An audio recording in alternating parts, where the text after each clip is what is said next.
నమస్కారం అండి. ఇయ్యంచుకోండి. పేరు చెప్పు. రాజబాబు అండి. రాజబాబు రాజబాబు రాజబాబు అడుగో వచ్చాడు.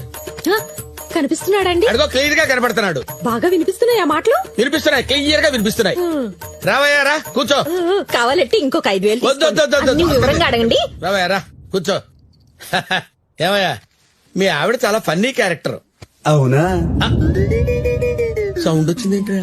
ఏం లేదు గురుగారు. ఏం లేదా? ఏం లేదండి. అయితే ఓకే. ఏంటమ్మా చెప్పు. పోయే ముందు చీటీ పాడి 50 లక్షలు డబ్బు తీసుకున్నాడు. ఎక్కడ పెట్టాడో అడగండి. పాట పాడావంటగా? పాడా 50 లక్షలు.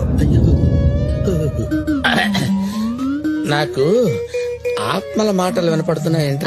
వినబడతాయనే కదా మీ దగ్గరకు వచ్చింది. అవునులే, నువ్వు ఫేస్ ఎలా పెట్టు. అడగండి అడగండి. డబ్బులు ఎక్కడ పెట్టావు? ఊరి చివర ఊరికెవరా? పొలం గట్లు, పొలం గట్లు. పొలం గుట్ట. పంపు సైడ్ లో. నీకు డబ్బులంటే ఇష్టమే కదరా? నాకు డబ్బులంటే చాలా ఇష్టం. ఓ 50 రూపాయలు ఇస్తాను, తీసుకుంటావా? 50 ఎందుకు తీసుకుని డెఫినెట్ గా తీసుకుంటాను. అయితే వెళ్ళిపోతున్నా. ఓకే. వెళ్ళిపోతావుంటి? ఎక్కడ పెట్టావు చెప్పకుండా? వెళ్ళిపోయా. వెళ్ళిపోయాడు. అబద్ధం. నిజం తల్లి, సగం చెప్పి వెళ్ళిపోయాడు. అతను చెప్పాడు, నువ్వు విన్నావు. విన్నాను. డబ్బులంటే ఇష్టమన్నావా? అన్నాను. అంటే నా డబ్బులు కొట్టేసే ఉద్దేశంలో ఉన్నావు అన్నమాట. అంటే అది కదమ్మా, నీకు అలా అర్థమైందేమో. నాకు సగం చెప్పేసి వెళ్ళిపోయాడు. డబ్బు ఎక్కడ్రా అంటే రేయ్. వచ్చిన